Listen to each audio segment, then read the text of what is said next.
नमस्कार भावांनो, आज चालू असलेल्या मौजे चोराडे मैदानामध्ये आपला सर्वांचा लाडका बकासूर आणि चिक्क्याचा सेमी क्रमांक किती आणि बकासूर आणि चिक्क्याच्या सेमीमध्ये टॉपची लढत होणार आहे।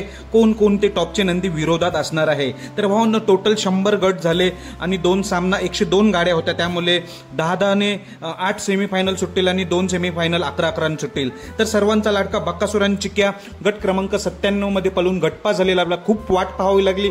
पूर्ण मैदान संपत आलं तेव्हा आपला 97 मध्ये बकासूर चिक्क्या पलताना दिसला। तर त्याचा सेमी क्रमांक किती, तर बकासूर आणि चिक्क्याचा सेमी क्रमांक 2 मध्ये तास 7 वर, सेमी क्रमांक 2 मध्ये तास 7 वर बकासूर आणि चिक्क्याची गाडी पलताना दिसणार आहे। आणि त्याच सेमीमध्ये सेमी क्रमांक 2 मध्ये तास 5 वर मेहरबान आणि रुद्राची गाडी पलताना दिसेल। आणि त्याच सेमीमध्ये निनामचा सुंदर आणि सुंदर सेमी क्रमांक 2 आणि तास 1 वर अशी पलताना दिसणार आहे। त्यामुळे सेमी 2 मध्ये तिरंगी लढत बघायला मिळणार आहे। पुन्हा एकदा सेमी 2चं ऐका, निनामचा सुंदर आणि रुद्रा तास 1 वर, मेहरबान आणि रुद्रा तास 5 वर आणि बकासूर आणि चिक्क्या तास 7 वर। हा झाला सेमी क्रमांक 2 लढत बघायला मिळेल बकासूर आणि चिक्क्या विरुद्ध मेहरबान, रुद्रा विरुद्ध निनाम सुंदर। बेस्ट ऑफ लक सर्वांना, धन्यवाद भावांनो।